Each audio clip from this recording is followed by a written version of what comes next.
मुख्यमंत्री जी ने अपनी संवेदना व्यक्त की थी, लेकिन समाजवादी पार्टी किस तरीके से लोकनायकों को अपमानित करने का कार्य करती है, यह किसी से छुपा हुआ नहीं है। और इसीलिए जो समाजवादी पार्टी बाबूजी कल्याण सिंह जी का अपमान करती हो। उत्तर प्रदेश के मुख्यमंत्री योगी आदित्यनाथ ने अपनी सरकार के पर्यटन मंत्री और मैनपुरी लोकसभा सीट से बीजेपी उम्मीदवार जयवीर सिंह के समर्थन में गुरुवार को एक प्रभावशाली रोड शो किया, जहां पर उन्होंने भाजपा की जीत अटल बताया। लेकिन क्या योगी आदित्यनाथ मैनपुरी में बीजेपी की जीत सुनिश्चित कर पाएंगे? क्या यूपी में बीजेपी की लहर मैनपुरी में भी दिखेगी? और क्या इस रोड शो से एसपी कांग्रेस गठबंधन को फर्क पड़ेगा? आइए इस विषय पर और ज़्यादा जानकारी साझा करते हैं। नमस्कार, आप देख रहे हैं एयर न्यूज़। योगी आदित्यनाथ के भव्य रोड शो में बड़ी संख्या में लोग उमड़े। लोग नारे लगा रहे थे, 7 मई एसपी गई। तेज धूप में भी लोग योगी का स्वागत करने के लिए सड़कों पर उतरे थे। लोगों ने प्रधानमंत्री नरेंद्र मोदी, उत्तर प्रदेश के मुख्यमंत्री योगी आदित्यनाथ और बीजेपी के चुनाव चिन्ह कमल के कटआउट ले रखे थे। लोग रोड शो के पूरे रास्ते पैदल चले। एसपी के गढ़ में छतों से योगी आदित्यनाथ पर फूलों की बारिश की गई और भारत माता की जय के नारे गूंजे। घंटे भर तक चले रोड शो में योगी के नारे गूंजे। रास्तों पर आर्य समाज परिसर से भवंत चौराहे तक दर्जन भर बुलडोजर खड़े थे। बुलडोजर पर कानून और व्यवस्था का प्रतीक बनाए खड़े मैनपुरी के निवासी और बीजेपी कार्यकर्ता फूल बरसा रहे थे। युवा आएंगे फिर मोदी ही आएंगे, ये योगी की ही नारों पर झूमते दिखे। यहाँ तक कि बच्चे भी योगी आदित्यनाथ के लिए उत्साहित नजर आए। कुछ जगह पर महिलाएं हाथ जोड़कर छतों से दिख रही थी, तो कुछ जगहों पर जुलूस पर फूल बरसा रही थी। योगी की गाड़ी को भगवा रंग से सजाया गया था और उस पर गेंदे के फूलों से सजावट की गई थी। रोड शो के रास्ते में बीजेपी और भगवा झंडे लहरा रहे थे। मैनपुरी ने उत्तर प्रदेश के मुख्यमंत्री का जय श्री राम के नारों के साथ अभूतपूर्व जोश के साथ स्वागत किया। मैनपुरी से बीजेपी उम्मीदवार जयवीर सिंह, योगी सरकार के मंत्री संदीप सिंह रथ पर सीएम योगी के साथ मौजूद थे।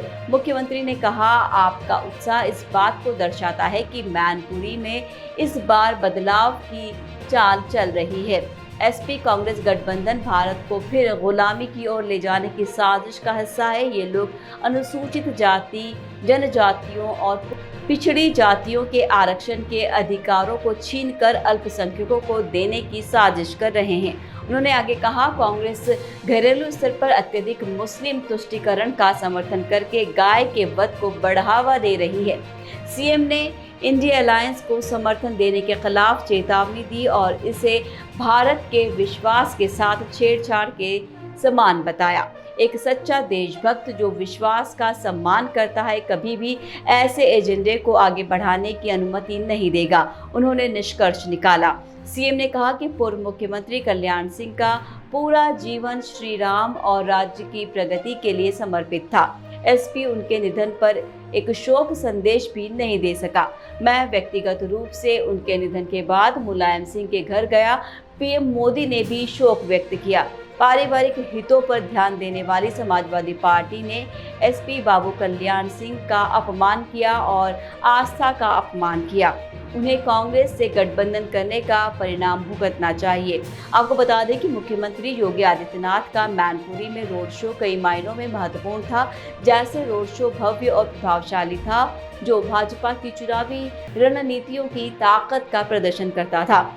इसका उद्देश्य एसपी कांग्रेस गठबंधन को एक मजबूत संदेश देना और मैनपुरी के मतदाताओं में उत्साह पैदा करना था। जहां योगी आदित्यनाथ के भाषण में हिंदुत्व एजेंडे पर जोर दिया गया, जिसमें उन्होंने श्री राम, गाय संरक्षण और मुस्लिम तुष्टीकरण के खिलाफ बात की। यह रणनीति भाजपा के हिंदुत्ववादी आधार को मजबूत करने और एसपी कांग्रेस गठबंधन की धर्मनिरपेक्ष छवि को कमजोर करने के उद्देश्य से थी। वैसे रोड शो के प्रतीकात्मक रूप से महत्वपूर्ण था, क्योंकि ये मैनपुरी में भाजपा की ताकत और एसपी कांग्रेस गठबंधन को हराने के उसके संकल्प को दर्शाता था। इसने भाजपा कार्यकर्ताओं में उत्साह पैदा किया और एसपी कांग्रेस समर्थकों का निराश किया। हालांकि ये ध्यान रखना महत्वपूर्ण है कि इस बात का कोई सबूत नहीं कि रोड शो सीधे तौर पर चुनाव के परिणाम को प्रभावित करेगा। चुनाव में कई अन्य कारक होंगे जो परिणाम को निर्धारित करेंगे, जैसे नोटबंदी का प्रभाव, विभिन्न उम्मीदवारों का प्रदर्शन और मतदाताओं की भावना। इसके अलावा ये ध्यान देने योग्य है कि मैनपुरी एक पारंपरिक समाजवादी गढ़ है और एसपी कांग्रेस गठबंधन का वहां एक मजबूत आधार है। इसीलिए भाजपा को इस सीट को जीतने के लिए काफी मेहनत करनी होगी। बाकी योगी आदित्यनाथ का रोड शो निश्चित रूप से बीजेपी राजनीतिक रणनीतियों में महत्वपूर्ण था। रोड शो की भव्यता और लोगों की उत्साहित भागीदारी का उद्देश्य एसपी कांग्रेस गठबंधन को एक कड़ा संदेश देना और मैनपुरी के मतदाताओं में उत्साह जगाना था। तो ये थी हमारी खास पेशकश। नमस्कार, आप देख रहे थे एयर न्यूज़।